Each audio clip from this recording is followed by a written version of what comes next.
అల్పుడనైన నన్ను, క్రీస్తులో ప్రభు తన చిత్త ప్రకారంగా అల్పుడనైన నన్ను, ఎందుకు పనికిరాని నన్ను జ్ఞానంతో నింపి తన సొత్తుగా, ఒక పాత్రగా, ఒక ఆయుధంగా వాడుకుంటూ అనేక ప్రాంతాలలో, నేనెరుగని ప్రాంతాలలో, నన్నెరుగని ప్రాంతాలలో ఆయన తన నోటి బూరగా, చేతి ఆయుధంగా వాడుకుంటూ ఆయన మాటలను వెదచల్లటానికి నన్నొక మధ్యవర్తిగా ఎన్నుకున్నందుకు, బలపరిచినందుకు దేవునికి కృతజ్ఞత స్తుతులు చెల్లిస్తున్నాను. ప్రియులారా, మిమ్మల్ని బట్టి కూడా దేవునికి కృతజ్ఞత స్తుతులు చెల్లిస్తూ మీ అందరికీ కూడా ప్రత్యేకమైన వందనాలు తెలియపరుస్తూ ఉన్నాను. లైవ్లో వీక్షిస్తున్న వారికి, శబ్దాంతరాల ద్వారా వింటున్న వారికి కూడా ప్రత్యేకమైన వందనాలు. ప్రియులారా, దేవుని వాక్యాన్ని శ్రద్ధగా ఆలకిద్దాం. కొద్దిసేపు మీ హృదయాలను తెరిచి, మీ మనోనేత్రాలు తెరిచి దేవుని వాక్యాన్ని ఆలకించండి. మీ హృదయాలను మీ స్వాధీనంలో ఉంచుకోండి. మీ మనసారా దేవుని వాక్యాన్ని ఆలకించండి. ప్రియులారా, ఏదో వాక్యాన్ని విన్నాం, రావాల్సి కాబట్టి వచ్చాం అన్నట్టు కాకుండా దేవుని వాక్యాన్ని పరిపూర్ణంగా, సంపూర్ణంగా మీరు అంగీకరిస్తే, మీ హృదయాలు కట్టబడితే మీ ఇళ్ళు దీవించబడతాయి. మీరు సరిగ్గా వింటే మీ కుటుంబాలు దీవించబడతాయి. ప్రియులారా, ఈ విషయాన్ని గమనించి మనస్ఫూర్తిగా మనసు ఓపెన్ చేసి హృదయమారా దేవుణ్ణి ఆరాధించడానికి ఆయన వాక్యాన్ని విందాం. వినటం కూడా ఆయన్ని గౌరవించటమే. ఇది తెలుసుకోమని ప్రభు పేరిట మనవి చేస్తున్నాను. రండి వాక్య భాగంలోకి వెళ్దాం. ప్రియులారా, వాక్యాన్ని ధ్యానం చేద్దాం. కొరింథీయులకు రాసిన 2వ పత్రిక, జాగ్రత్తగా వాక్యాన్ని పరిశీలన చేద్దాం. కొరింథీయులకు రాసిన 2వ పత్రిక, ప్రియులారా, 6వ అధ్యాయం 1వ వచనం నుంచి కొన్ని మాటలని మనం చదువుకుందాం. కాగా మేము ఆయన తోడి పనివారమై మీరు పొందిన దేవుని కృపను వ్యర్థము చేసుకొనవద్దని మిమ్మును వేడుకొనుచున్నాను. దయగలిగిన తండ్రి, జీవము కలిగిన దేవ, కృపగలిగిన మా నాయన, మా నాథుడా, మీ కొందనాలు. మరొకసారి ఈ వర్తమానాన్ని చెప్పటానికి నన్ను ఎందుకో మీరు ప్రేరేపించారు. అయినప్పటికీ ప్రభా, ఇదిగో నా తండ్రి, మీ వాక్యాన్ని బోధించాలని, నాయన వెదచల్లాలని నీ సన్నిధిలో నీ సేవకుడిగా నిలబడ్డాను. నీ పనివాడిగా, నీ బానిసగా. ప్రభా, మీరు నన్ను బలపరచండి. మీ నోటికి బూరగా వాడుకోండి. మీరు నన్ను జ్ఞానముతో నింపండి. నీ చేతి ఆయుధంగా వాడుకోండి. నాయన, మీరు నన్ను లోతైన మాటతో ప్రభా నింపి మీ జ్ఞానాన్ని నాకు దయచేసి, మీ జ్ఞానాన్ని ఇక్కడ పంపి, నాయన మీ జ్ఞానాన్ని పంపుచున్నావని అనేకులు అర్థం చేసుకోవటానికి సహాయం చేయి. నాయన, నీ జ్ఞానం తప్ప ఏమీ పని చేయకూడదు, నీ మాట తప్ప ఏమీ పని చేయకూడదు. వాక్యములో హాస్యము లేదు. వాక్యము 2 అంచులు కలిగిన ఖడ్గము కాబట్టి ఈ 2 అంచులు కలిగిన ఖడ్గము ప్రభా తెగిత్తి అనే భయముతో మేమందరం కూడా ఆలోచన చేస్తూ నీ సన్నిధిలో భయముతో, భక్తితో నీ వాక్యాన్ని ఆలకించి ఆ ప్రకారం జీవించటానికి ఇక్కడున్న వారికి, లైవ్లో వింటున్న వారికి, శబ్దాంతరాల ద్వారా వింటున్న వారికి కూడా అయా మీరు తెలియపరిచి నాయన ఆ ప్రకారం జీవించటానికి సహాయం చేయమని యేసునామమున నడుచున్నాం పరమ తండ్రి, ఆమేన్. ప్రియులారా, దేవుని వాక్యం సెలవిస్తూ ఉన్నది. ఈ మాట మొన్న పోయిన గురువారం ఎంగళాయపాలెంలో తాత్కాలికంగా, అంటే కొద్దిగా ఆ రోజు వేరే ప్రేయర్ ఉండబట్టి ఆ పక్కన మరి క్రమం పోకూడదని ఈ వాక్యాన్ని చెప్పడం జరిగింది. ఈ వాక్యం సడన్గా ప్రభు నాకు చూపించిన వాక్యం, సడన్గా ఈ వాక్యం నాతో మాట్లాడిన వాక్యం. ఈ మాట అనేక మందికి, కొంతమందికే ఒక 8-9 మందిని నిలబెట్టి మన ఆ స్థలము ఆవరణంలో నిలబెట్టి వాక్యం చెప్పి ప్రార్థన చేశాను. ఆ తర్వాత నాకెందుకో ప్రభు మరల ప్రేరేపణ కలిగించే వాక్యాన్ని ఈ లైవ్లో చూస్తున్న వారికి, ఇక్కడున్న వారికి కూడా తెలియపరచమనే మాటని నా జ్ఞాపకం వచ్చింది. అందుకని ఈ వాక్యాన్ని చదివించాను. ఏంటంట, కాగా మేము ఆయనతోటి పనివారమై మీరు పొందిన దేవుని కృపను వ్యర్థము చేసుకొనవద్దని మిమ్మును వేడుకొనుచున్నాను. జాగ్రత్తగా ఈ మాటని గమనించాలి. మేమెవరమై ఉన్నామట? దేవుని పనివారమై ఉన్నాం. జాగ్రత్తగా వింటే, మేము ఆయన తోటి పనివారమి. ఇప్పుడు ఆయన కూడా ఈ లోకానికి వచ్చి పని చేశాడు. ఏ పని చేశాడు? ఏం పని చేశాడు? సువార్తమానము, శుభవార్త. అందరికీ కూడా సువార్తమానము, శుభవార్త. ఆయన మాటలు వెదజల్లి 3.5 సంవత్సరాలు ఆయన అత్యధికమైన సేవ చేసి, ఆయన 3.5 సంవత్సరాల తర్వాత ఆయన మరణించడం జరిగింది. అయితే ఇప్పుడు ఈ సేవకులైన వారు ఎవరిళ్ళు? అపోస్తలులు అనబడిన పౌలు కొరింథీయులకు రాసిన సంఘానికి రాసిన మాట ఏంటంటే, కాగా మేము ఆయనతోటి పనివారిమి, ఆయనతోటి పనివారి, మేము ఆయనతోటి పనివారిమి. అయితే మీరెవరట? దేవుని కృప పొందుకున్నవారు అని చెప్తున్నారు. ఇక్కడ ఏమంటున్నాడు అంటే, పనివారమని మీరు దేవుని, మీరు పొందిన దేవుని కృపను, పొందిన దేవుని కృప పొందుతారు, పొందండి అని చెప్పట్లేదు. పొందిన దేవుని కృప, మీరు పొందిన దేవుని కృపను వ్యర్థం చేసుకోవద్దు అని అంటున్నాడు. ఇక్కడ ఆగుదాం ప్రియులేరా. ఇప్పుడు ఎందుకు ఈ మాట రాశాడు సంఘానికి? ఎందుకు ఈ మాట చెప్పాలి సంఘంలో? ఎందుకు ఈ మాట లైవ్లో చెప్పాలి?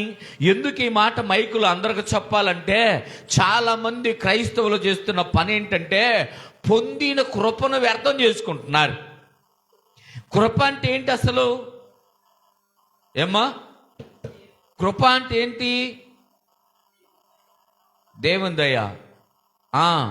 దేవుని దయే, మనం ఇలాగే వినాలి. కృప ఆశ్చర్య కార్యాలు, కృప అద్భుత కార్యాలు, కృప ఏది కాదని నువ్వు తలంచావో దానిని చేయటం కృప. ఇప్పుడు నీ వల్ల కాని ప్రతిదీ నువ్వు పొందుకున్నావు కానీ, క్రైస్తవుడని పేరే కానీ, క్రైస్తవురాలని పేరే కానీ, క్రైస్తవులు చేస్తుంది ఏంటంటే దేవుని కృపను వ్యర్థం చేసుకుంటున్నారట. వ్యర్థం చేసుకొని కాని దాని కొరకు పరుగులాట, దక్కని దాని కొరకు పరుగులాట, చిక్కని దాని కొరకు పరుగులాట, మంద కాదు అనుకునే దానికి పరుగులాట. ఈ ఆటల్లో ఆడి ఆడి ఆడి చివరాఖరికి నీ బ్రతుకు నటనగా మార్చుకుంటున్నావు. ఇది వాక్యం. ఇక్కడ కొరింథీ సంఘంలోనంటే కొంతమంది ఉన్నారట. ఈ సంఘంలో కొంతమంది ఉండి సేవకుడు మాట వినకుండా, సేవకుడిని లెక్క చేయకుండా, ఎవడెవడో ఏదేదో చెబితే విని, ఎవరైతే ఏదేదో చెప్తున్నారో దుర్బోధలు, అబద్ధాలు చెప్పే దానికి ఇంప్రెస్ అయ్యి వీళ్ళు ఏం చేస్తున్నారంటే సేవకుడిని నిర్లక్ష్యపరిచారట. హలో, మీకు అర్థమవుతుందా? జాగ్రత్తగా వినాలి. సేవకుడిని నిర్లక్ష్యపరుస్తూ ఉంటే సేవకుడు అంటున్నాడంట, నువ్వేం పోగొట్టుకుంటున్నావో తెలుసా? దేవుని కృప. నువ్వు ఎవరిని నిర్లక్ష్యపరుస్తున్నావు? సేవకుడిని నువ్వు అనుకుంటున్నావు. సేవకుడిలో ఎవరుంటారు? దైవజనుడు. దైవజనుడు అంటే ఏంటి? దేవునికి పనివాడు, దేవునితోటి పనివాడు. జాగ్రత్తగా గమనిస్తే ఇక్కడ వాక్యం చెప్తుంది కదా, మీరు పొందిన దేవుని కృప వ్యర్థము చేసుకొనవద్దని మిమ్మును వేడుకొనుచున్నాను అన్నాడు. జాగ్రత్తగా వినాలి. ఏమంటున్నాడట? వేడుకొనుటం అంటే బ్రతిమలాడటం. జాగ్రత్త. ఎన్ని సంవత్సరాలు బ్రతిమలాడతాడు? ఎన్ని? యేసుక్రీస్తు వారి కూడా బైబిల్లో చెప్పిన మాట, చెప్పబడిన మాట, చెప్పించే మాట ఏంటంటే, వెళ్ళినింటికి 10 సార్లు వెళ్ళొద్దు. నువ్వు విశ్వాసిని హెచ్చరిస్తే 1-2 సార్లు కన్నా హెచ్చరించొద్దు. 2 సార్లు 3 సార్లు, 2 సార్లే, 3 సార్లు కూడా లేదు, తర్వాత అవసరం లేదు అని అపోస్తలుడైన పౌలు తిమోతితో అంటున్నాడు. తిమోతి, ఓ తిమోతి, సంఘములో కంచరగాడిదలు ఉన్నాయి, జాగ్రత్త. అవి మాటినే కావు. సమయాన్ని పాటించవు, సమయాన్ని సద్వినియోగం చేసుకో. ఒకప్పుడు అన్నా నీ వాక్యం చాలా బాగుంది అని చెప్పి ఇప్పుడు సంఘంలో చీడ పురుగుల్లాగా తయారవుతున్నారు. తిమోతి, వాడి పేరేంటంటే, ఏం పేరమ్మా? అమ్మా ఒకసారి చెప్తారా? ఏం పేరు వాళ్ళ పేర్లు? దేవుణ్ణి జ్ఞాపక శక్తి ఇమ్మని అడుగు. అమ్మ కాదు, అడగండి. అలెగ్జాండర్ అని ఒకడును హోమనోయు అని ఒకడు ఉన్నాడు. వీళ్ళిద్దరూ సంఘానికి పట్టిన చీడ పురుగులరా, వాళ్ళ దగ్గర మాత్రం జాగ్రత్తగా ఉండు, నేనైతే నెట్టేసా అన్నాడంట. హల్లెలూయా. విశ్వాసులే బతిమలాడతారులే, వాళ్ళే పడి ఉంటారులే అంటే కుదరదు. నిజం. సంఘాన్ని చెరిపేవాళ్ళు, సంఘంలో దైవజనుణ్ణి సంఘాన్ని లెక్క చేయని వాళ్ళు సంఘాల్లో ఉండటానికి వీల్లేదు. ఎందుకు ఈ మాట చెప్తున్నానంటే, పురుగు పడింది అనుకో, ఎలా షొట్టు అన్న బీకేయాలి. అర్థమవుతుందా? ఏంటంటే అయితే ఆకు లేదో కొమ్మ, కుదరలేదంటే చెట్టు బీకి దూరంగా పడేలా ఆ ఒక్క చెట్టు ఆ చేనంతా చెరిపేసిద్దట. జాగ్రత్త ప్రియులారా. అందుకే అంటున్నాడు ఇక్కడ అపోస్తలుడైన పౌలు, మీరు పొందిన దేవుని కృప వ్యర్థం చేసుకోవద్దని బ్రతిమలాడుకున్నాం. ఎంతవరకు బ్రతిమలాడతాడు? ఎంతవరకు? జాగ్రత్తగా. ఒక మనిషి లేదు ఒక విశ్వాసి, ఒక సంఘంలో ఒక మనిషికైనా విశ్వాసికైనా 1, 2, 3 లేదంటే కొన్నాళ్ళు, అంతేకాని తర్వాత ఏమంటున్నాడంటే ఖండిస్తాం, బుద్ధి చెప్పటం, మందలించటం. బైబిల్ చెప్తున్న మాట ఏంటంటే, ప్రియులారా, దీన్ని వ్యర్థం చేసుకోవద్దు. ఇప్పుడు క్రైస్తవులు చాలామంది ఎలా ఉన్నారంటే, క్రైస్తవుల్లోనే చాలామంది నేను చూస్తూ ఉన్నాను, క్రైస్తవుల్లో చాలామంది ఏందంట వెళ్ళకపోతే ఆగుతాడు, వస్తే వస్తాం లేతలేదు, ఈ సంఘం కాకపోతే ఇంకొక సంఘం, ఈ సంఘం కాకపోతే ఇంకొక సంఘం, ఆ సంఘం కాకపోతే ఇంకొక. ఎన్ని సంఘాలు తిరిగినా నీ బుద్ధి మారిపోతే ఉపయోగం ఏముంది? హల్లెలూయా. ప్రియులారా, దేవుని వాక్యం చెప్తుంది, ఆశ్చర్య కార్యాలు, అద్భుత కార్యాలు నీ బ్రతుకులు ఎన్నో చేశాడు ఆయన. నీవు నా గతింతే అయిపోయింది అనుకున్న సమయాల్లో నేనున్నా అన్నాడు. నా బ్రతుకింతే అనుకున్నప్పుడు నేనింతే అనుకున్నప్పుడు ఆయన ఉన్నాను అన్నాడు. అంటే నీ వల్ల కాని ప్రతిదీ కూడా ఆయన చేస్తూ చేస్తూ చేస్తూ నిన్ను నడిపిస్తే ఆయన కృపను వ్యర్థం చేసుకుంటున్నావు నువ్వు. దేవుని కృప అంటే మామూలు విషయమా అండి? దేవుని కృప ఎలా ఉంటుంది? సూర్యుడా అయ్యాలను ఆగిపోయిందా లేదా? ఎందుకని? దేవుని కృప ఆయన పొందుకున్నాడు. హల్లెలూయా. దేవుని కృపే ఆశ్చర్యకార్యం జరిగింది. చంద్రుడా నువ్వు గుబియాన్ని ఆగిపోవాలా? ఆగిపోయాడు. ఎందుకు? దేవుని కృప అంతగా పనిచేస్తుంది. ఒక మనుషుడు సూర్యుని ఆపుతాడా? ఒక మనుషుడు చంద్రుడిని ఆపుతాడా? ఇది దేవుని కృప. చెట్టు పీకి ఎక్కడ నాటబడాలంట? సముద్రములో నాటబడాలంట. ఏ చెట్టు అది? కంబళ చెట్టు అన్నాడు. విశ్వాసం ఉంటే ఈ కృప ఏం చేస్తుంది అంటే ఆశ్చర్యకార్యం. ఆశ్చర్యకార్యం ఎలా ఉంటుంది? కంబళ చెట్టు పీకబడి సముద్రంలో నాటబడును గాక అంటే నాటబడాలంట. అలాంటి కృప మనిషికి ఇస్తే దేవుడు కృపను ఎంత నిర్లక్ష్యం చేసుకుంటున్నారో తెలుసా? ఈ రోజున కృప పొందుకున్న వాళ్ళు లేరు. కృపాకాలంలో ఉన్నాం మనం, కానీ కృపాకాలంలో ఉన్నా కూడా కృపను అనుభవించలేకపోతున్నాం. ఈ కృపను వదిలేసి దేని కొరకు ప్రయాస పాటలు పడి నానా పాటలు పడి చివరాక కింద పడి ఏడ్చి నా వల్ల గాటలేదు, నా గతింతే ఇక అయిపోయింది. అప్పుడు కూడా అంటున్నాడు, అమ్మా అయ్యా నేనున్నానయ్యా అని అంటున్నాడు. దేవుని స్తోత్రం. జాగ్రత్త ప్రియులారా, మీరు ఏమి దూరం చేసుకుంటున్నారో ఆలోచించండి. తర్వాత కింద వచ్చినాన్ని చదవండి. అనుకూల సమయమందు నీ మొరను ఆలకించి తిని. ఆగుదాం. ఏమండి? ఏంటంట? ఎప్పుడన్నా మీ జీవితాల్లో ఇది జరిగినాయా? దేవుడు మీ అనుకూల సమయాల్లో ఇక్కడ చేయొద్దండి. ఎంతమంది జరిగినాయట? అనుకూల సమయంలో. నిజమే కదా? అనుకూల సమయంలో జరగలేదా? ఎవరికి జరిగినాయి కదా? 1 కాదు 2 కాదు, ప్రతి మనిషికి ఇది నేను అనుకోలేదు. నేను అనుకోని సమయంలో ఆయన అనుకూల సమయంలో ఏం చేశాడంట? మొర ఆలకించి తిని. దేవుని స్తోత్రం. ఇక్కడ ఈ మాటని మీకు చక్కగా వివరించడానికి ఇష్టపడతాను. అంటే అనుకూల సమయమందు నీ మొర ఆలకించి తిని, రక్షణ దినమందు నిన్ను ఆదుకుంటుని అని ఆయన చెప్పుచున్నాడు గదా, ఇదిగో ఇప్పుడే మిక్కిలి అనుకూలమైన సమయము, ఇదిగో ఇదే రక్షణ దినము. దీనిలో నిజంగా చెప్తున్నా, క్రైస్తవులు ఎన్ని సంవత్సరాల నుంచి వాక్యం వింటారంట, వినొచ్చంట. కానీ ఇప్పుడున్న ప్రజెంట్ క్రైస్తవుల్లో చాలామంది అంటే 100కి 99 మంది మారు మనసు లేని క్రైస్తవులేనంట. 100కి 99 మంది మారు మనసు లేని వారే. నిజంగా మారు మనసు ఉంటే భూమి మీద పాపం ఉండదు, తెలుసా?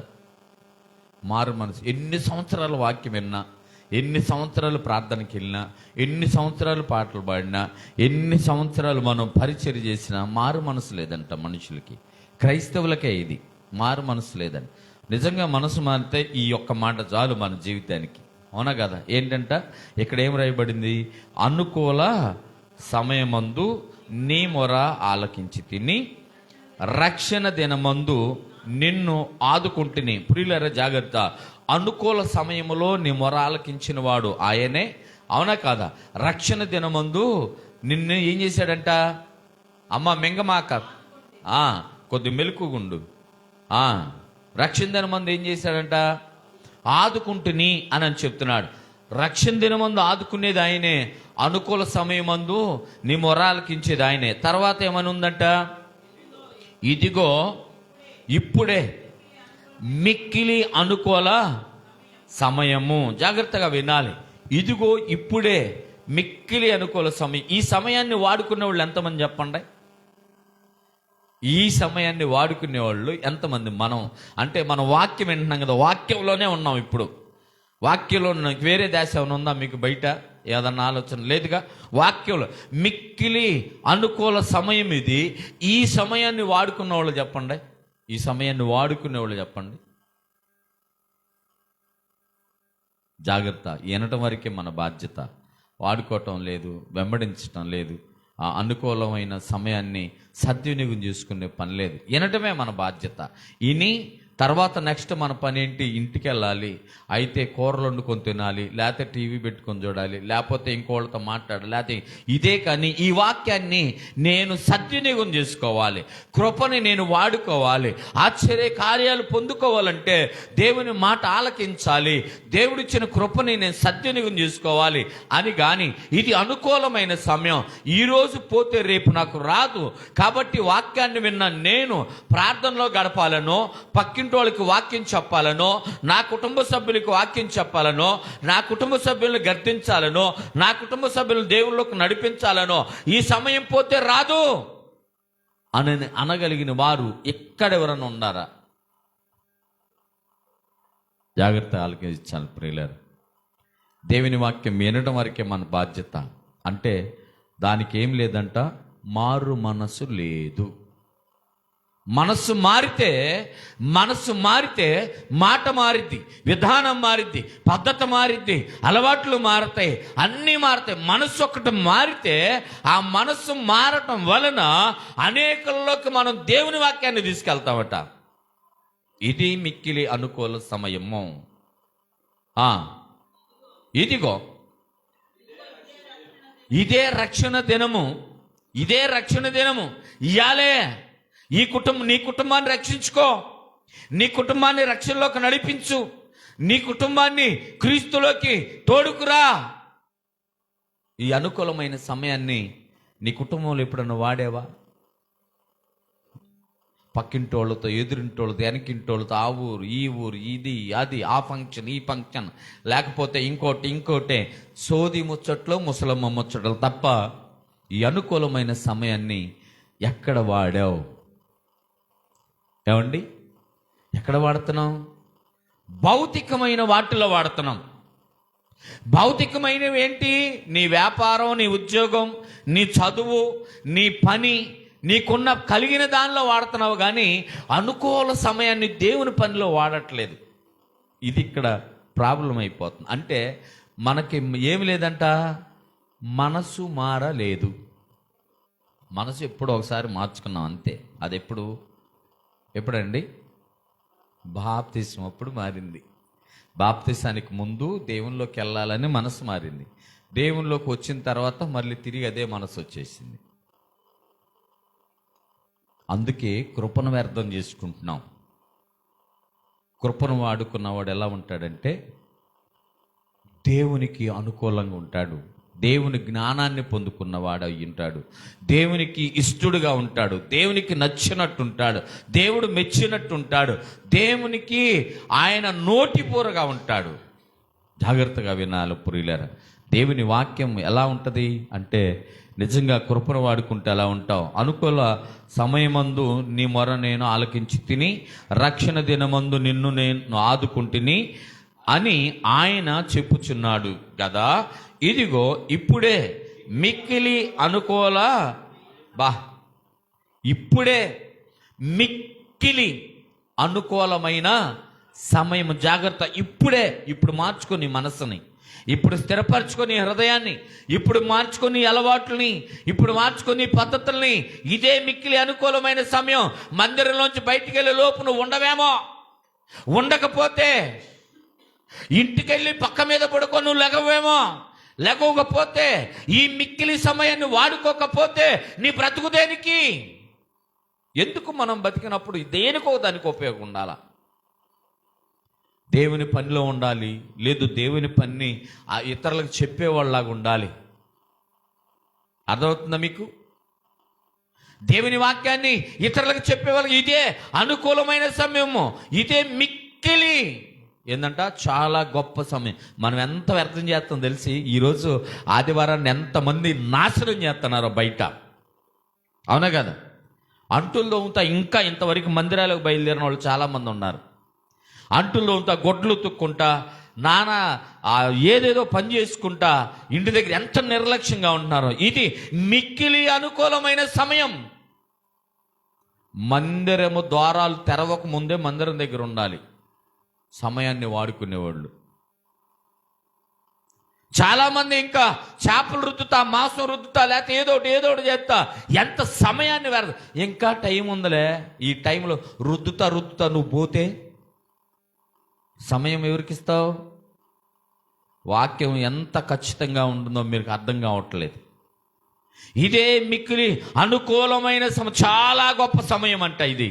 ఒక్క సెకండ్ ఏమండి, ఒక్క సెకండ్ ఎంత విలువ గలది? ఒక్క సెకండ్, ఒక్క గంటేగా, 2 గంటలేగా. చాలామంది సెల్ ఫోన్ల దగ్గర చాలామంది గడుపుతున్నారు గంటలు. ఆ గంటలు ఏం చేస్తున్నాం? రోజులు ఏం చేస్తున్నాం?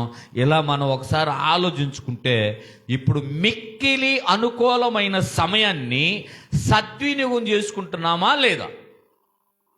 ఇది మనం ఆలోచించాల్సింది. ఇదే మిక్కిలి అనుకూలమైన సమయం. జాగ్రత్తగా ఈ సమయాన్ని సద్వినియోగం చేసుకోకపోతే, ఈ సమయాన్ని వాడుకోకపోతే, ఈ సమయాన్ని దుర్వినియోగం చేసుకుంటే నువ్వేడుంటావు తెలుసా? సంఘములో ఒక చీడ పురుగులాగా ఉంటావని అర్థం.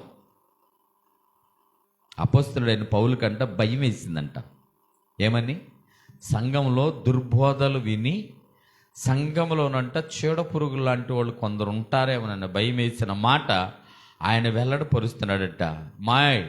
అమ్మా, అయ్యా, జాగ్రత్త, మిక్కిలి అనుకూలమైన సమయం ఇది, దేవుని కృపను వ్యర్థం చేసుకోవద్దు మీరు అని చెప్తున్నాడట. అని వేడుకుంటాను. ఎంతవరకు వేడుకుంటాడు ఆయన?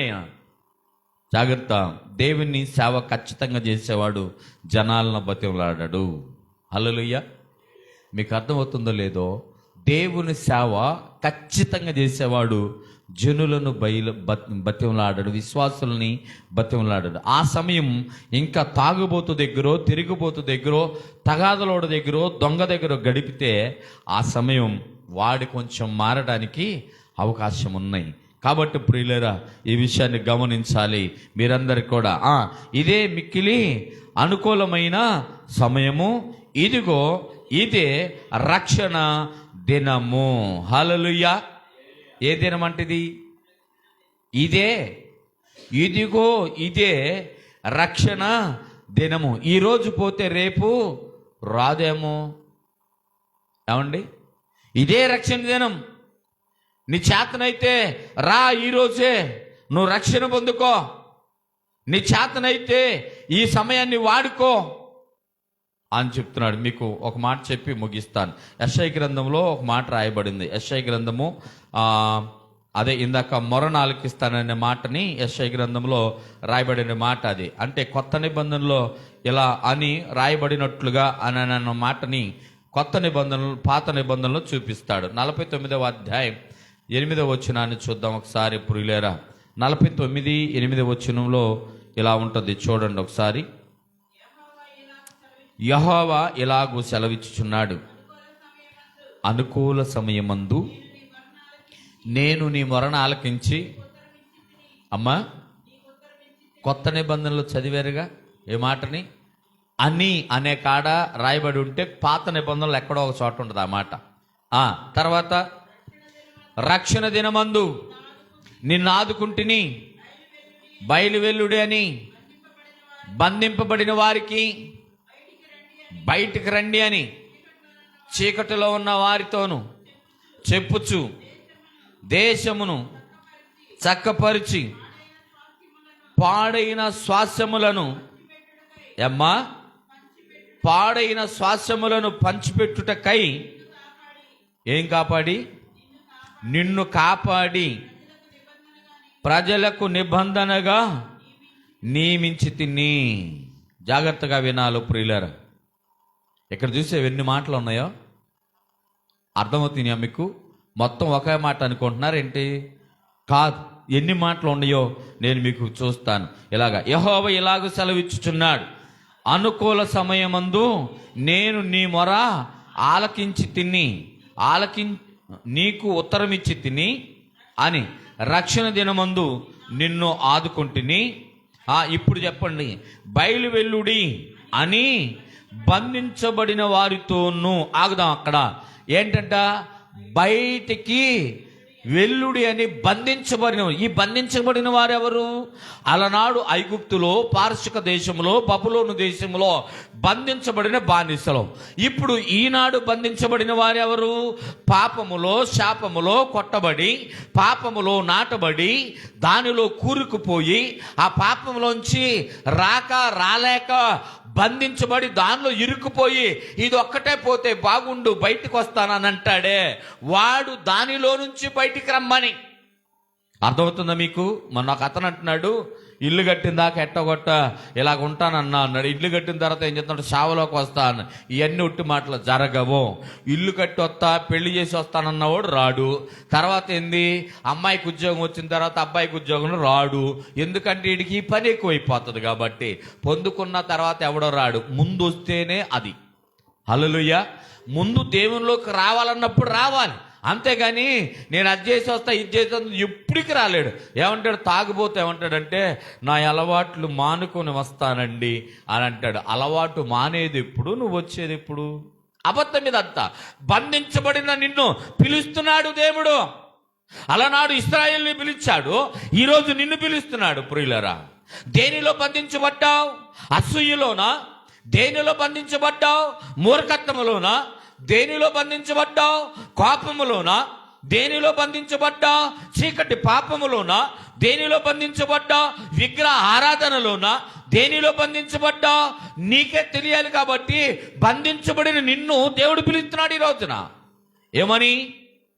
బంధించబడిన వాడితో ఏం చెప్తున్నాడు? బయటికి రా, పాపమును వదిలేయి, చీకటిని వదిలేయి, ఎలుతురులోకి రా, పరిశుద్ధతలోకి రా, పవిత్రతలోకి రా, నువ్వు నిజాయితీలోకి రా, యథార్థతలోకి రా, విశ్వాస జీవితంలో నువ్వు పర్ఫెక్ట్లోకి రా. పిలుస్తుంటే ఈరోజు ప్రజలకు అర్థం కాదు ఏందో తెలుసా? దేవుని మాట అర్థం గట్టలా. ఏం అర్థమవుతుందో తెలుసా? సతాను మాట అర్థమవుతుంది. అంటే అబద్ధం బాగా హత్తుకుంటుంది, నిజం మనిషిని దూరం చేస్తుంది. హల్లెలూయా. మనిషిని నిజం, నీతి దూరం చేస్తుంది. అబ్బో ఈడు పెద్ద నీతిమంతుడండి అనే కాడ దూరం చేసేస్తుంది. పెద్ద నీతిమంతురాలండి అనే కాడ దూరం చే. అందుకే దేనిలో బంధించబడ్డావు నువ్వు? ఏ పాపములో ఉన్నావు? పాపం అంటే అన్నీ ఒకటే కాదు. ఏ పాపములో ఉన్నావంటే అస్సలు నువ్వు ఉన్న పాపం ఏంటో చెప్పనా? ఆజ్ఞ అతిక్రమం. హల్లెలూయా. క్రైస్తవులు కానీ ప్రపంచంలో ఉన్న మానవులు కానీ ఏ పాపంలో ఉన్నారంటే దేవుని మాటను అతిక్రమము చేసి భయంకరమైన పాపంలో. ఇంకెంతకన్నా పాపం ఏమీ లేదు. నువ్వు మర్డర్ చేసినా, మానభంగం చేసినా, దొంగతనం చేసినా, ఇంకా ఏం చేసినా సరే ఒకటే, నీకు దేవుని మాట వినకపోవటమే అసలు నువ్వు పెద్ద పాపివి. అది పోతే పోయిందిలే. ఏందంట, ఇవాళ కాకపోతే రేపు వెళ్ళమే ఏంది, శనివారం ఆధారానికి వెళ్ళకపోతే ఏమి, బుధవారం ప్రార్థనకి వెళ్ళకపోతే ఏమి, ఆదివారం ప్రార్థనకి వెళ్ళకపోతే ఏమి అంటే ఇక ఇంతకన్నా పాపం ఏమీ లేదు. హల్లెలూయా. ఆజ్ఞ అతిక్రమమే పాపం. ఆదివారం నాది అన్నాడు. ఆదివారం ఎవరిది? పరిశుద్ధ పునరుద్ధరణ ఆరాధన. మరణపు ముళ్ళును విరిచి మరణాన్ని జయించి, మరణమా నీ విజయం ఎక్కడా, మరణమా నీ ముళ్ళెక్కడా అని మరణాన్ని, చావుని చంపేసిన ఆయన అంటున్నాడు, ఈరోజు మీరెక్కడ ఉండాలా? మందిరంలో ఉండాలా అని చెప్తుంటే మనం మందిరంలో కాకుండా ఇష్టానుసారంగా ఉంటున్నాం. చూసావా? ఇది అసలు పాపం. జాగ్రత్తగా వాక్యాన్ని వినండి ప్రియులారా. ఒక్క మాట అంటే చాలా, అసలు ఒక్క మాట అంటే నీకన్నా పవిత్రుడు లేడు, నీకన్నా విశ్వాసి లేడు, నీకన్నా పరిశుద్ధుడు కూడా లేడు. అంతే. ఒక్క మాట వినట్ల దేవుడు మాట. గంటల వాక్యం చెప్పుకుంటున్నాం, రోజులు వాక్యాలు చెప్పుకుంటున్నాం, వారాలు వాక్యాలు చెప్తున్నాం, నెలలు సంవత్సరాలు. ఎన్ని సంవత్సరాలు వింటే ఏం ఉపయోగం? దానికి తగ్గట్టు 31st నైట్కి వాగ్దానాలు తీస్తాం. ఏమన్నా ఉపయోగమేనా? ఏమండి, మీ వాగ్దానాలు వచ్చినాయా? మీకు వాగ్దానాలు తీశారా? అమ్మ వాగ్దానాలు తీశారా మీరు? పోయిన సంవత్సరం, ఈ సంవత్సరం తీశారు. ఏమొచ్చింది వాగ్దానం చెప్పండి. ఒకదాన్ని చెప్పండి, వాగ్దానం చెప్పండి. ఏమొచ్చింది? అయ్యా యోనాతాన్ గారు తీయలేదు, నువ్వు తీయపోతే మంచోడు, నేను తీలా. నిజం. చెప్పు. ఎందుకు నింపుతాడు ఆయన దీర్ఘాయుష్యత? ఇది కన్ఫర్మ్ చేసుకుని దీర్ఘాయుష్యత నింప. మీకు అమ్మాయి అన్నకు, మీకు సౌభాగ్యం అక్క, నీకు లేదా వాక్యం? తీసావా? ఏం తీసావు? గుర్తే లేదు. మరి వాగ్దానాలు ఎందుకు తీయటం? వాగ్దానం తీసినప్పుడు దాన్ని సద్వినియోగం చేసుకునే ప్రయత్నం చేయాలి. నీకు చిలక జ్యోతిని చెప్పించుకునేవాడికి తేడా ఏంది చెప్పండి? రామ్మ చిలకమ్మ అని చెప్పి చిలక దోషం తీసేవాడికి నీకు తేడా ఏంది? దేవుని వాగ్దానం, ఆయన నీకు వాక్కును దానం చేస్తే నువ్వు దాన్ని సద్వినియోగం చేసుకోలేకపోతే నువ్వు ఎందుకు తీయాలి? నేను నిజంగా తీయలా. ఎందుకు తీయలేదంటే ఆల్రెడీ నా కోసం నా దేవుడు అన్నీ సిద్ధపరిచేశాడు. హల్లెలూయా. ఇది నమ్మి నేను, నీ మాట నాకు వాగ్దానం. ఇక అంతవరకు బైబిల్ అంతా నాకు వాగ్దానం చేశాడు ఆయన. హల్లెలూయా. నిజంగా దాన్ని సద్వినియోగం చేసుకునేవారు ఎవరు? చేసుకోవడానికి ప్రయత్నం చేస్తున్న వారు ఎంతమంది? వాగ్దానం తీస్తాం, 6 రోజు, 2 రోజులు, 3 రోజులు, 5 రోజులు, నెల రోజులు మురిసిపోతాం. తర్వాత దాన్ని ఆడబడతాం కూడా తెలియదు. ఆ వాగ్దానం, దేవుని వాక్ అంటే ఎంత ఎటకారం అయిపోయింది చూసావా? ఏమండి, వీళ్ళు ఒక్కళ్ళే కాదు, చాలామంది అట్టాగే ఉన్నారు. ఎందుకు తీయటం, ఎందుకు అవమానించటం, ఎందుకు కాలేదని బాధపడటం? దానిలో ఏదైనా తేడా వస్తే ఈ వాగ్దానం కరెక్ట్ కాదని ఇంకోటి తీస్తున్నారు వెళ్ళి. అరే నాయన. రైట్. ఇక్కడ ఏమంటున్నాడంటే బంధించబడిన వారితో చెప్పుచున్న మాట ఏమని? బయటికి రండి చీకటిలో ఉన్న మానవుడా. మళ్ళీ చెప్తున్నా, యెషయా గ్రంథంలో 60వ అధ్యాయం 1వ వచనంలో ఉంది కదా, భూమిని చీకటి కమ్మెను, జనములను కటిక చీకటి కమ్మెనట. ఏమండి, మీకు అర్థమవుతుందా? భూమినేమి కమ్మింది? చీకటి కమ్మింది. కటిక చీకటి ఎవరిని కమ్మింది? మనుషులను కమ్మింది. మనుషుల హృదయాల్ని చీకట్లో పడేసింది. మనుషుల నేత్రాలను అబద్ధంలో ఉంచింది. మనుషుల యొక్క ఆలోచన చీకట్లో పడేసింది. నీతికి చోటు లేదు, యథార్థకి చోటు లేదు, ఇక్కడ సరైన మాటకి చోటు లేదు, గద్దెంపుకి చోటు లేదు. కటిక చీకటిలో మానవ హృదయం కొట్టుకులాడుతుంది. కాబట్టి అంటున్నాడు, దానిలో బంధించబడిన వారులారా, దేనిలో? చీకటిలో బంధించబడిన వారులారా, అపవాది చేత బంధించబడిన వారులారా, సాతాను శక్తిలో మునిగిపోయిన వారులారా, రండి, బయటికి రండి. ఇక నన్నా ఏ దినమిది? నేడే రక్షణ దినం, ఇదే మిక్కిలి అనుకూలమైన సమయం. రా, నీ హృదయాన్ని తేటగా తెప్పరిల్ల చేసుకో, అప్పుడు బాగుపడతావు. తర్వాత మాట ఏంటంట?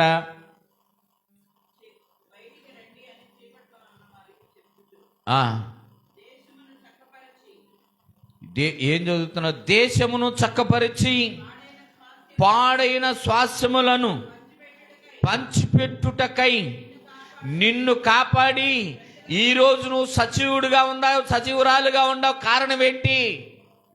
ఏంటి కారణం అంటే అక్కడ చెప్తున్నమాట, దేశమును చక్కబెడతానని. ఏ దేశమును? ప్రపంచ దేశం అనేది నాకు తీసి పక్కన పెడితే నీ దేశమునే, నీ దేహం అనే దేశం కావచ్చు, నీ దేహంలో ఉన్న ఆ సమస్తమును కావచ్చు, లేకపోతే నీ కుటుంబాన్ని కావచ్చు, అన్నిటిని కూడా సరిచేసి, పాడైన దాన్ని సరిచేసి ఏం చేస్తాడట? చక్కబరిచి తర్వాత ఏం చేస్తాడు? పాడైన స్వాస్థ్యములను పంచిపెట్టుటకు. ఆగు పంచిపెట్టుటక. ఈ రోజున నువ్వు ఎందుకున్నావంటే, పాడైన స్వాస్థ్యములనట పంచిపెడతానికి ఏం చేశాడంట? నిన్ను కాపాడి ప్రజలకు నిబంధనగా ఎవరిని నియమిస్తాడు ఇక్కడ? అక్కడ ఆ రోజుల్లో అప్పుడు ఇశ్రాయేలు అనే జనాంగాన్ని ప్రజలందరికీ కూడా ఎలా ఉండేటట్టుగా నిబంధనగా ఉంచాడట. ఈరోజు నీవు నీ కుటుంబానికి, నీ కుటుంబంలో రక్షణ లేని వారికి, లేకపోతే నీ గ్రామంలో రక్షణ లేని వారికి, లేకపోతే నీ తెలిసిన వీధిలో రక్షణ లేని వారికి నిబంధనగా మార్చబడ్డానికి నువ్వు ఇష్టపడతావా? ఇక్కడ రాయబడిన మాట ఏంటంటే, దేనిదంట? నిన్ను కాపాడింది దేనికి? నిన్ను కాపాడి ప్రజలకు నిబంధనగా నియమించుతుంది. ఈయన నియమించాడట. ఏమండి, ఆయన నియమాల్లో నువ్వు ఉంటావా అండి? ఆయన మాట మీద నువ్వు వింటావా అండి?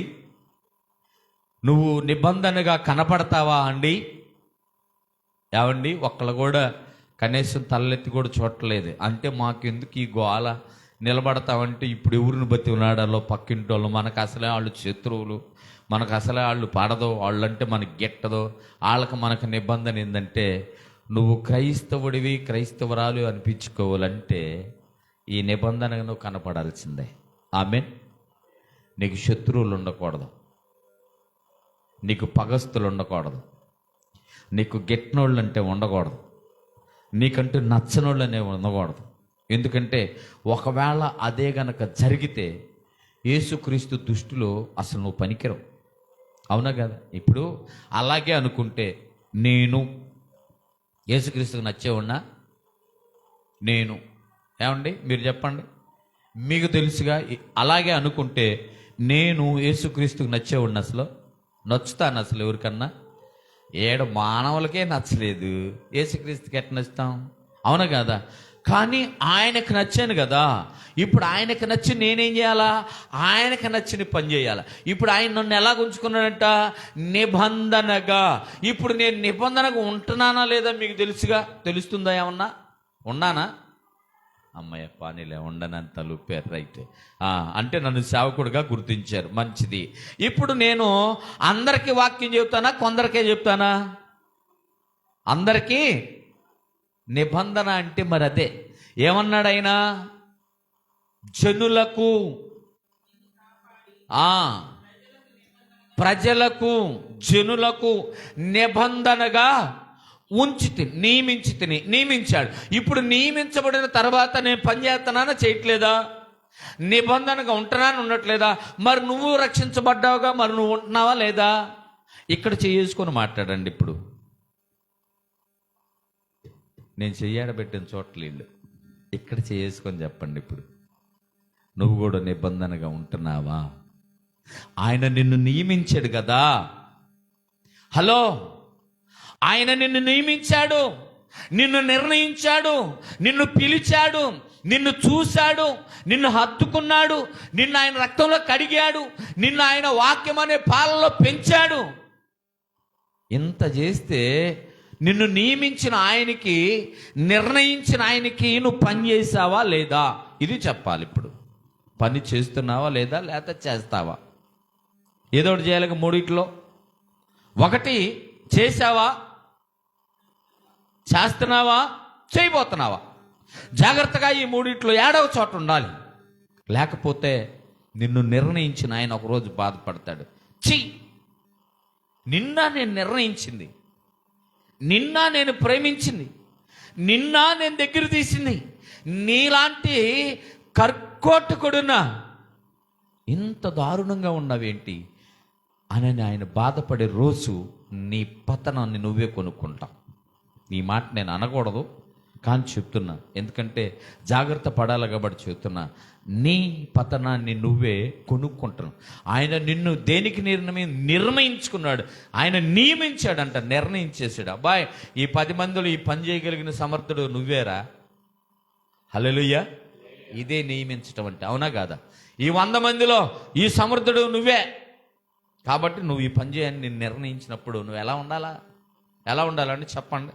ఇప్పుడు 10 మంది ఉన్నారు. 10 మందిలో ఒకరిని పిలిచి ఈ 9 మంది కన్నా నువ్వు బాగా పని చేస్తున్నావు, అందుకే నేను పిలిచాను, నువ్వు పని చేయంటే ఎలా ఉంటుంది?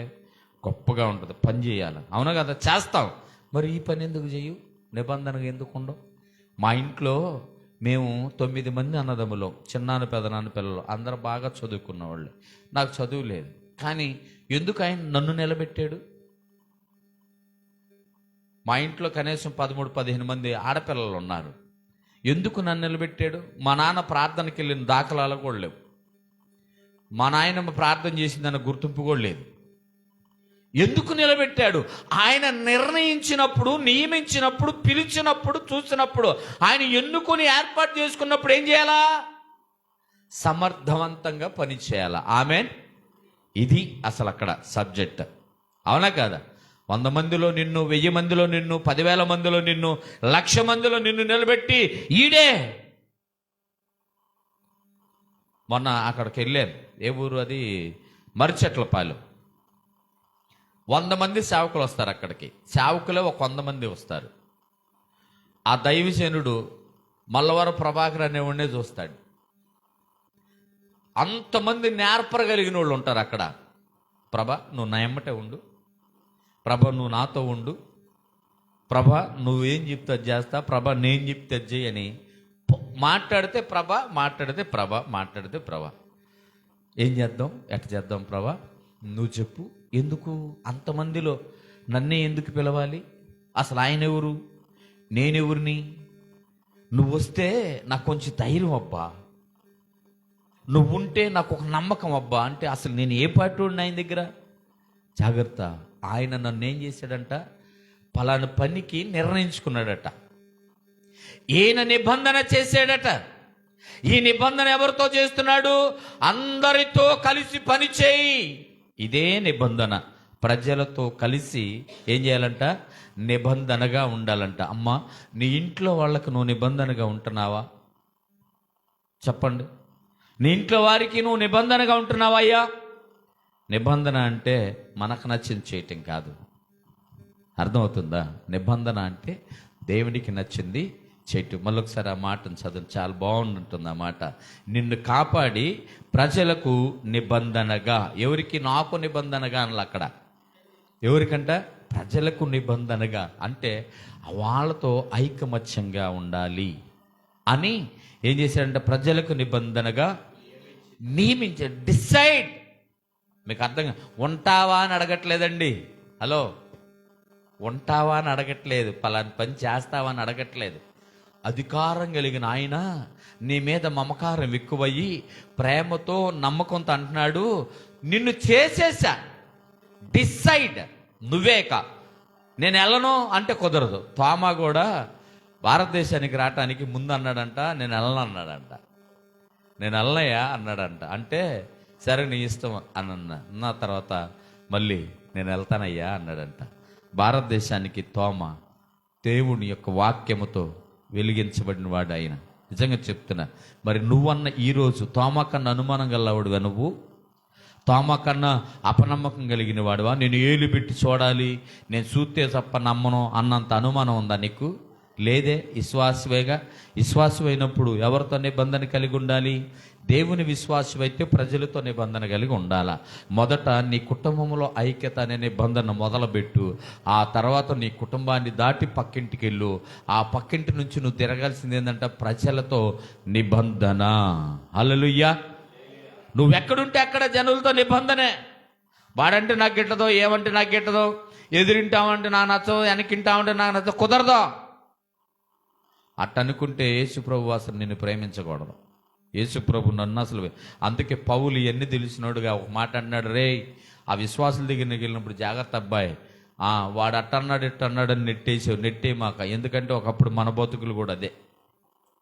హలో, రక్షించబడిన తర్వాత నువ్వేదో పెద్ద నీతిమంతుడిలాగా విశ్వాసలాగా బిళ్ళపిత్తనవేమో, జాగ్రత్త.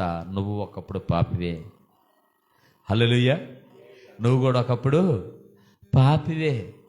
మనం కూడా ఒకప్పుడు పాపులమే. ఇప్పుడు మనం ఏం చేయబడ్డాం? దేవుని రక్తంలో కడగబడిన పరిశుద్ధులం. హల్లెలూయా. అవునా కాదా? దేవుని వాక్యముతో పట్టబడ్డ పరిశుద్ధులం. దేవుడు ప్రేమించి అవకాశం ఇస్తే, ఆయన మనతో నిబంధన చేస్తే మనం పవిత్రులం అయ్యామండి. అంతేగాని మనకై మనం అవ్వలేదు. అవునా కాదా? యేసు అనే సబ్బుకి రుద్దుకుంటే మురికిపోయి, యేసు అనే సబ్బుకి రుద్దుకుంటే మురికిపోయి తెల్లగా కనపడుతున్నాం. అంతేగాని లేకపోతే మనంత మురికి ఎవరి దగ్గర లేదు. అవునా కాదా? జాగ్రత్త. మీరు ఏదో అనుకుంటున్నారేమో ప్రియులారా, దేవుని వాక్యం సెలవిస్తుంది దేవుని కృపను వ్యర్థం చేసుకోవద్దని. జాగ్రత్తగా వినండి. దేవుని కృప, నువ్వు నిజంగా ఏదైనా వ్యర్థపరచుకో, కానీ కృప అంటే నిజంగా ఎంత అద్భుతమో తెలుసా? ఎంత అద్భుత కార్యం తెలుసా? ఎంత నీకు ఏది నీ వల్ల కాదు అనుకున్నప్పుడు దేవుని కృప నేనున్నా అని చెప్పి ఆశ్చర్య కార్యం చేయగలిగినదే దేవుని కృప. ఆ కృపను వ్యర్థం చేసుకోవద్దు. ఇది మిక్కిలి అనుకూలమైన సమయము, నేడే రక్షణ దినము. కాబట్టి అనుకూల సమయమును బట్టి, మిక్కిలి అనుకూల సమయాన్ని బట్టి దేవుని సమయాన్ని వాడుకో. ఆయన నిన్ను కాపాడింది ఎందుకు అనంటే, ఆయన తన ప్రజలకు నిన్ను నిబంధనగా మార్చాడు. కాబట్టి ఆయన డిసైడ్ చేసిన, ఆయన్ని తిరస్కరించక, ఆయన వాక్కును నిర్లక్ష్యపరచక, ఆయన ఆజ్ఞను పాటించక పాపివై తిరగటం కన్నా ఆయన ఆజ్ఞను పాటించి నువ్వు నీతిమంతుడిగా మంచి సంఘంగా ఉండాలని ప్రభు పేరిట మనం చేస్తూ ఈ కొద్ది మాటలు దేవుడు మన వినికిడిలో దీవించి ఆశీర్వదించును గాక. ఆమెన్. నమ్మదగిన దేవ, మహోన్నతుడ, మీకు వందనాలు, స్తోత్రాలు. కృపగలిగిన దైవముని స్తోత్రాలు. ప్రభా, ఇప్పటి వరకు మమ్మలను నీ ఆత్మతో నింపి నాయన, అదిగో నా తండ్రి ప్రభా, దైవ ఆవేశముతో నాయన వర్తమానాన్ని అందించినందుకు వందనాలు, స్తోత్రాలు. ప్రభా, నీ వాక్ చేత నన్ను మమ్మల్ని బలపరిచారు. ప్రభా, ఇదిగో నా తండ్రి మరొకసారి ప్రభా ఈ వాక్యాన్ని నాయన, ఇదిగో నా తండ్రి జనులకు తీసుకెళ్ళటానికి నాయన ప్రేరేపించినందుకు వందనాలు. మీరు మాతో మాట్లాడారు, ఆ ప్రకారం జీవించడానికి సహాయం చేయండి. నీ కృపను సద్వినియోగం చేసుకునేవారిగా, ఆయా సమయాన్ని ప్రభా సద్వినియోగం చేసుకునేవారిగా నాయన మీరు మమ్మలను ప్రజలకు నిబంధనగా మార్చారు. కాబట్టి ఆ విషయంలో కూడా ప్రభా ఇరుగు పొరుగు వారితో నవ్వుతూ చక్కగా ఆనందంగా సంతోషంగా మాట్లాడి వారిని కూడా నీ దగ్గరికి తీసుకురావటానికి నన్ను మమ్మలను సరిచేయండి నాయన. మీరు నిబంధనగా మమ్మల్ని నిర్ణయించినప్పుడు మా జ్ఞానం లేదు ప్రభా. కాబట్టి మీరే మమ్మల్ని జ్ఞానులుగా, నేర్పరులుగా, వార్పరులుగా చేసి ఓర్చుకొని ఇతరులతో ప్రేమగా మాట్లాడి నీ వైపుకు నడిపించినప్పుడు నాయన ఖచ్చితంగా మేము వారికి నిబంధనగా నిలబడతాం. కాబట్టి అట్టి కృప మాకు దయచేయండి నాయన. ఇదిగొన్న తండ్రి దైవ ఆవేశముతో నీ వాక్యాన్ని ప్రకటించినందుకు వందనాలు ప్రభా. వినగలిగిన చెవులు, గ్రహించగలిగిన మనసును ప్రతి వారికి ఇచ్చారు. ఆయా శబ్దాంతరాల ద్వారా ఆలకిస్తున్న వారు కూడా దీవించండి. ఇక్కడ ఉన్న వారిని కూడా దీవించి నాయన ఇంకనూ మమ్మల్ని బలపరచమని యేసునామమున నడుచున్నాం తండ్రి, ఆమేన్. అందరికి కూడా పైకి లేచి కానుకలు సమర్పించుకుందా. చివరి ఆశీర్వాదాలతో ముగించుకుందాం.